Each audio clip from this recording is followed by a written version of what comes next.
মাতা পিতার হক গুরুত্বপূর্ণ অধিকার। একজন সন্তান যদি তার পিতামাতাকে পরিপূর্ণভাবে সন্তুষ্ট রাখতে পারে, সে যেন আল্লাহকে সন্তুষ্ট করতে পারল।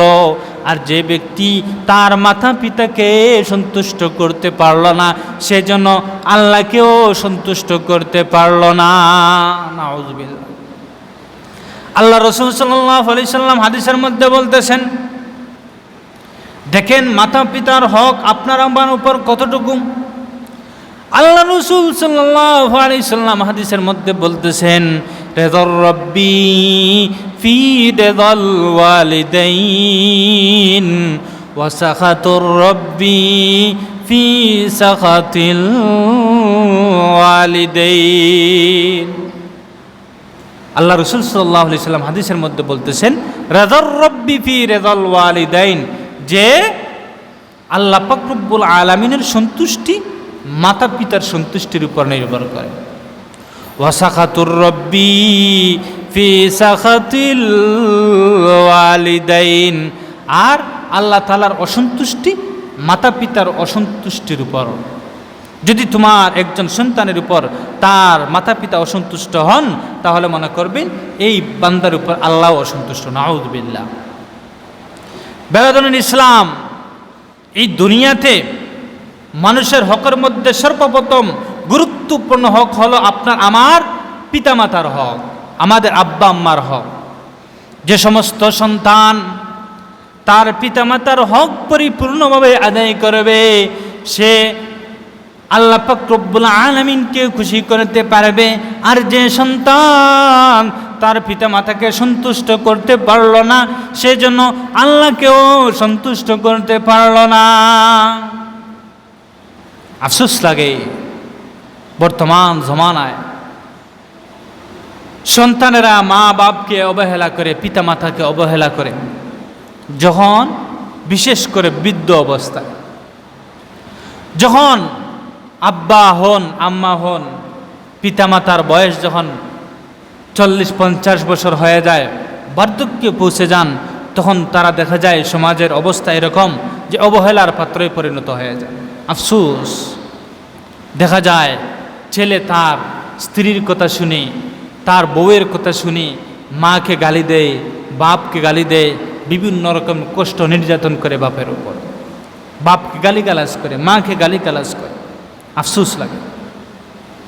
অথচ এই বৃদ্ধ বয়সে সন্তানের জন্য সবচেয়ে গুরুত্বপূর্ণ যে খেদমতটা হলো, সেটি হলো মা বাবার খেদমত পরিপূর্ণভাবে আদায় করা।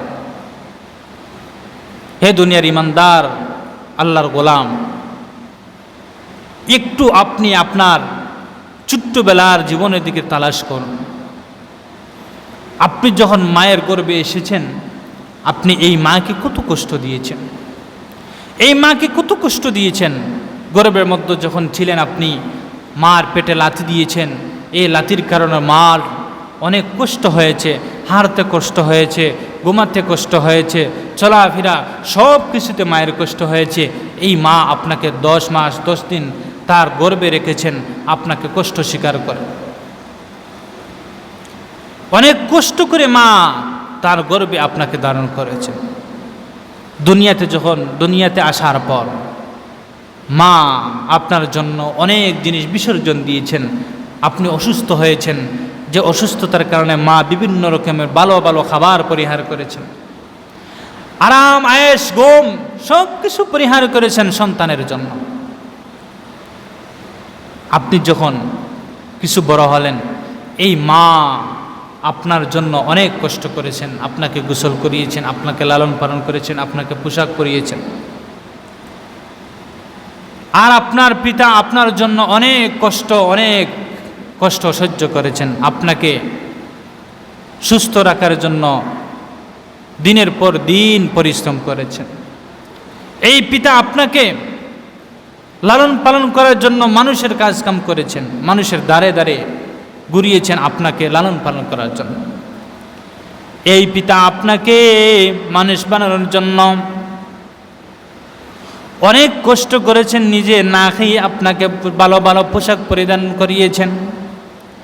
এই বাবা আপনার জন্য অনেক টাকা পয়সা খরচ করেছেন আপনাকে মানুষ বানানোর জন্য।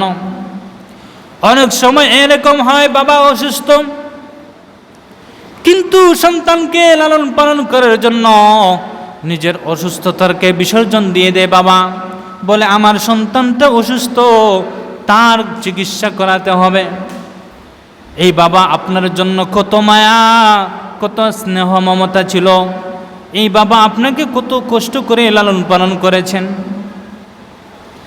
বাবা ভালো ভালো জিনিস খাওয়ার ইচ্ছা থাকা সত্ত্বেও আপনাকে মানুষ বানানোর জন্য, আপনি সন্তানকে লালন পালনের জন্য বাবা অনেক কষ্ট করেছেন।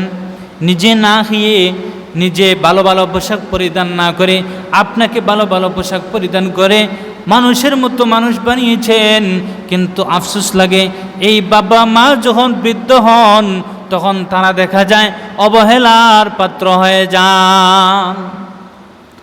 অথচ এই মাতা পিতার হক কতটুকু দেখেন আল্লাহ পাক রব্বুল আলামিন কোরআনের মধ্যে নিজেই বলতেছেন, ওয়াকাযা রাব্বুকা আল্লা তা'বুদু ইল্লা ইয়্যাহু ওয়া বিল ওয়ালিদাইনি ইহসানা। আল্লাহ পাক রব্বুল আলামিন তার কালামের মধ্যে বলতেছেন, ওয়াকাযা রাব্বুকা আল্লা তা'বুদু ইল্লা ইয়্যা। আল্লাহ বলতেছেন, আল্লাহ ফয়সালা করে দিতেছেন, হে বান্দা তুমি একমাত্র আল্লাহ পাক রব্বুল আলামিনের জন্য উপাসনা করো। তোমার প্রভু তোমার জন্য ফয়সালা করে দিয়েছেন যে এ ইবাদত একমাত্র তার জন্যই করবে। সুবহানাল্লাহ। ওয়াকাযা রাব্বুকা আল্লা তা'বুদু ইল্লা ইয়্যাহু। এরপর আল্লাহ পাক রব্বুল আলামিন তার উপাসনার সাথে সাথে এর পরপরই আল্লাহ পাক রব্বুল আলামিন এই আয়াতের মধ্যে নিজেই ঘোষণা দিয়েছেন, ওয়াকাযা রাব্বুকা আল্লা তা'বুদু ইল্লা ইয়্যাহু ওয়া বিল ওয়ালিদাইনি ইহসানা। আল্লাহ পাক রব্বুল আলামিন নিজে জানিয়ে দিচ্ছেন, হে বান্দা তুমি তোমার পিতামাতার সাথে সৎ ব্যবহার করো। আল্লাহ কি বলতেছেন যে ওয়াবিল ওয়ালিদাইনি ইহসানা, মাতা পিতার সাথে সৎ ব্যবহার করো। এই সৎ ব্যবহার কিভাবে? হে বান্দা, এই সৎ ব্যবহার হলো তুমি তোমার পিতা মাতার সাথে ভালো ব্যবহার করবে, পিতা মাতার ভালোভাবে খেদমত করবে। বাবা মার যে সময় যে জিনিসের প্রয়োজন সে জিনিসটা তুমি পূরণ করে দেবে। হে বান্দা, তোমার বাবা যদি তোমাকে কঠোর কথা বলে ফেলেন তাহলে এই সময় তুমি নম্র থাকবে, পিতাকে কোনো কষ্ট দেবে না। বাপ যদি তোমাকে ধমক দেয় এই সময় তুমি নীরব থাকবে। মা যদি তোমাকে ধমক দেয় এই সময় হে বান্দা তুমি নীরব থাকবে। মা বাবার সাথে ভালো ব্যবহার করবে, এটা হচ্ছে ইহসান। এর পরবর্তীতে আল্লাহ পাক রব্বুল আলামিন এই আয়াতের মধ্যে ধারাবাহিক বলতেছেন, ওয়াকাযা রাব্বুকা আল্লা তা'বুদু ইল্লা ইয়্যাহু ওয়া বিল ওয়ালিদাইনি ইহসানা ইম্মা ইয়াবলুগান্না ইনদাকাল কিবারা আহাদুহুমা আও কিলাহুমা ফালা তাকুল লাহুমা উফ। আল্লাহ পাক রব্বুল আলামিন তার কালামের মধ্যে বলে দিয়েছেন, হে আমার বান্দা, যদি তোমার পিতামাতার মধ্য থেকে কোনো একজন অথবা উভয়জনকে তুমি বৃদ্ধ অবস্থায় পাও। আল্লাহ কি বলতেছেন, হে আমার বান্দা, যদি তোমার পিতামাতা অথবা মাতার মধ্যে একজন অথবা উভয়জন, তোমার আব্বা আম্মার মধ্যে যদি কোনো একজন অথবা আব্বা আম্মা উভয়জনকে বৃদ্ধ অবস্থায় হে বান্দা পাও, তাহলে আল্লাহ পাক রব্বুল আলামিন এই অবস্থায় তাদের সাথে কি করতে হবে আল্লাহ নিজেই বলে দিয়েছেন যে ফালা তাকুল লাহুমা উফ। হে আমার বান্দা, যদি তোমার আব্বা আম্মা এই বৃদ্ধ অবস্থার কারণে কোনো কারণে তোমাকে গালি দিয়ে দেয়, কোনো কারণে তোমাকে কষ্ট দেয়, এই সময় তুমি উফ শব্দটুকুও তাদের উপর বলো না। আল্লাহ পাক রব্বুল আলামিন নিজেই দেখেন বলে দিয়েছেন যে আমরা পিতামাতার সাথে কীরকম আচার ব্যবহার করব। আল্লাহ বলতেছেন যে তারা যখন বৃদ্ধ হবে বৃদ্ধ অবস্থায়, হে আমার বান্দা, যদি তোমার আব্বা আম্মা কোনো কারণে তোমাকে এই বার্ধক্যজনিত কারণে কোনো কারণে কষ্ট দেয়, তাহলে এই কষ্টের কারণে তুমি উফ শব্দটুকুও বলবে না। সুবহান আল্লাহ কি বলতেছেন? কারণ যখন আব্বা আম্মা বৃদ্ধ বয়সে পৌঁছেন তখন তাদের অবস্থা ছোট শিশুর মতো হয়ে যায়, ছোট শিশুর মতো হয়ে যায়। দেখবেন যে বাবা বয়স 50 বছর, বিছানার মধ্যে শায়িত, হাঁটাচলা করতে পারছেন না, বিছানার মধ্যে প্রস্রাব করতেছেন, পায়খানা করতেছেন অসুস্থতার কারণে। এই সময় হচ্ছে সবচেয়ে বড় আপনার আমার সন্তান যারা আছে সন্তানের জন্য সবচেয়ে পরীক্ষা ওই সময়, যখন পিতামাতা বৃদ্ধ হন, অসুস্থ হন। কিন্তু আফসোস লাগে এই সময় দেখা যায় যখন বাবা অসুস্থতার কারণে বিছানার মধ্যে প্রস্রাব করে, এই সময় এই প্রস্রাব পরিষ্কার করার মতো সন্তান তোকে পাওয়া যায় না। ঘরের মধ্যে যদি ছেলের বউ থেকে, এই ছেলের বউ ঘৃণা করে, এই সময় ঘৃণা করে তার স্বামীকে বলে, হে আমার স্বামী, তোমার বাবার জন্য আমার অনেক কষ্ট হইতেছে, আপনি কোনো এক ব্যবস্থা করুন। হায় কষ্ট, আফসোস লাগে এই সময় সন্তানও তার স্ত্রীর কথা শুনে বাবাকে ধমক দেয়, বলে তুমি বিছানার মধ্যে প্রস্রাব করলা, আমাকে কি বলতে পারলা না? হে ভাই, হে নজওয়ান, এই কথাটা যে তুমি বলতেছো, যদি এই সময়ে এই কথা বলার দ্বারা তোমার পিতার অন্তরে কষ্ট এসে যায়, তাহলে তোমার দুনিয়া আখিরাত সব কিছু বরবাদ হয়ে যাবে। বেরাদুল ইসলাম, আপনাদের আমার যাদের আব্বা আম্মা আছেন, আমরা তাদের সাথে ভালো ব্যবহার করব, নিজে না খেয়ে তাদেরকে ভালো ভালো খাবার খাওয়াবো। কিন্তু আফসোস লাগে বর্তমান জামানায় দেখা যায় তার স্ত্রী তারকে বলল আমাকে ভালো ভালো জিনিস এনে দিতে হবে, দেখা যায় এনে দেয়, কিন্তু তার মার খবর নেই, বাপের খবর নেই। বাবা বলল আমি ভালো করে জিনিস খেতে চাই, কিন্তু ছেলে এই সময় না হোনার বান্দরে। কিন্তু এর বিপরীত তার স্ত্রী যখন কোনো কিছু বলে তখন দেখা যায় এই স্বামী এনে দেয়। অথচ হে যুবক, এই মা যদি, এই পিতা যদি তোমাকে লালন পালন না করতেন, তাহলে তুমি আজ এত বড় হতে না। তোমার আব্বা আম্মা তোমাকে অনেক কষ্ট করে লালন পালন করে তোমাকে বড় করিয়ে ঘরের মধ্যে পুত্রবধূ এনেছেন। এই সবগুলোর পিছনে তোমার আব্বা আম্মার অনেক কষ্ট রয়েছে। এজন্য এই অবস্থায় তাদের সাথে ভালো ব্যবহার করব।